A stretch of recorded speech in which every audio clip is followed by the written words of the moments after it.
Olá, olá, olá, queridos alunos, estamos aqui de novo. A última aula que eu dei foi sobre Revolução Industrial, mas faltou uma partinha dela ainda, da gente tratar e retratar o assunto. Faltou duas consequências, são muito importantes. Uma é ecológica, que é rápida e tranquila. A outra consequência que eu acho que é muito importante é a favelização do trabalhador, né? E essa explicação é uma explicação que cai muito nos vestibulares e principalmente no Enem.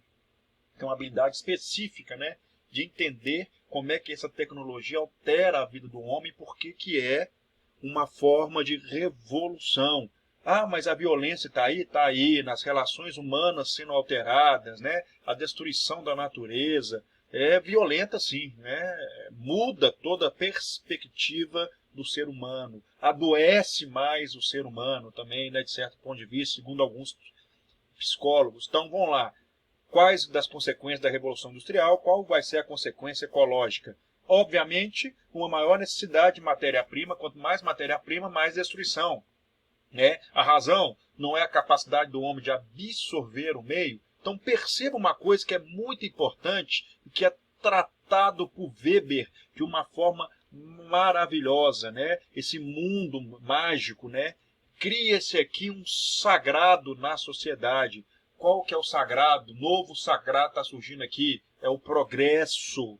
Então o progresso é visto aqui neste momento como uma coisa benéfica. Destruir o meio é uma coisa benéfica, é aquilo que Deus determinou para o homem, absorver o meio e transformá-lo. Então, segundo Weber, o sagrado da sociedade passa a ser o progresso, conseguido pelo avançar científico que veio dessa racionalização do processo do ser humano, que eu acho que é muito legal separar e pensar, né? Então aqui o progresso é uma coisa boa, o sagrado da sociedade é o trabalho. Todo mundo que se levanta contra isso é demonizado, é importante entender isso. Toda vez que o sagrado da sociedade é atacada, essas pessoas que atacam o suposto sagrado são perseguidos, né? Mas fica a reflexão. Obviamente, aumenta a poluição dos rios, há um crescimento desorganizado das cidades, esse crescimento leva à falta de infraestrutura e poluição de lugares, moradias, doenças, prostituição e violência, criminalidade aumenta também, né? E a doença ligada ao trabalho, né? E as péssimas condições de trabalho também. Um operário que trabalha numa mina não dura nem 10 anos. Né? Então você vê que há uma necessidade de repensar todo esse processo. E aí começa, né, a criação de uma cidade. Por que cria-se cidades industriais? Né? O nome cidade é cidade industrial. Porque se você trabalha 16 horas, 14 horas por dia, não dá tempo de você voltar para sua casa, ainda mais sem transporte público. Imagina, naquela época, você não tem como voltar. Andava a pé. Então você pegava um transporte, saía para trabalhar às 5, 4 horas da manhã, para chegar às 6 horas na fábrica, para começar a ir só 9 horas da noite, 10 horas da noite, para chegar em casa que hora? Para voltar de novo 5. Então fica inviável esse processo. Então os trabalhadores começam a mudar das suas casas, localidades originais, e migra e circula então as fábricas, criando as cidades industriais. Lembrando que era longa jornada de trabalho e sem direito a férias, tá? Então olha lá, isso aí. Por que acontece isso, professor? Lembrando, o poder está na mão de quem? Pensa aí. Então você tem aí então as vilas operárias, olha lá. Aqui são os cortiços, chamados de cortiços, né? Mostrando um bairro, né? Um bairro operário. Né? Você tem, então, tudo que era medieval começa a sumir agora. Tudo que era produzido em casa começa a sumir. Né? O trabalhador não tem nem tempo de fazer as suas próprias coisas. Situação caótica, passando fome, necessidades. Né? A expansão das fábricas então atraiu trabalhadores das áreas rurais para a cidade, achando que ia melhorar. Mais que isso, eles não tinham mais terra para viver no campo. Né?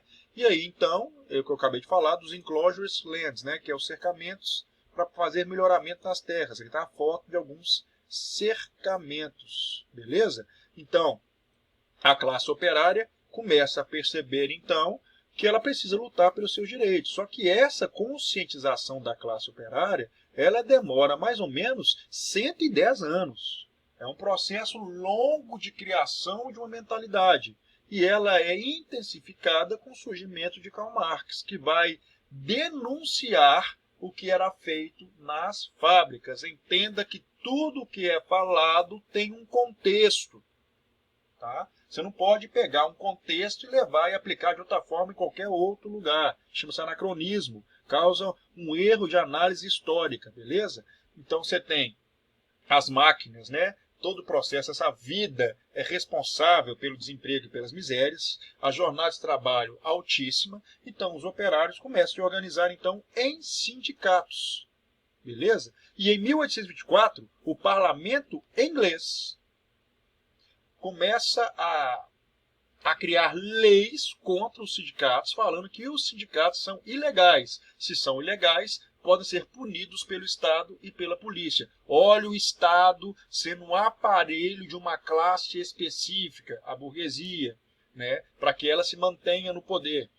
Então, assim, começam a surgir movimentos, principalmente de quebra das máquinas, que são chamados de os luditas, para manifestar o desgosto dele com a situação deles, né, que eles estavam enfrentando, e também um movimento cartista, onde as pessoas enviaram uma carta para o parlamento pedindo mais direitos, né, pedindo voto secreto, que era aberto na época, pedindo sufrágio universal masculino, as mulheres não ganhando direito. Vai ter um movimento feminino do século XIX na Inglaterra, as sufragistas, pelos direitos femininos. As mulheres ainda não são consideradas nada ainda, sem direito algum, sem direito a voto.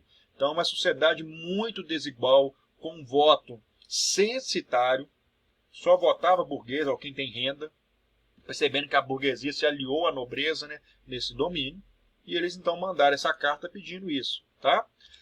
Vou parar por aqui. É óbvio que a arma mais poderosa dos operários é a greve. Eles paravam de trabalhar, então houve grandes greves operárias nesse período. Aqui é só para dar um panorama geral final da Revolução Industrial. Obrigado pela atenção. Até a próxima aula.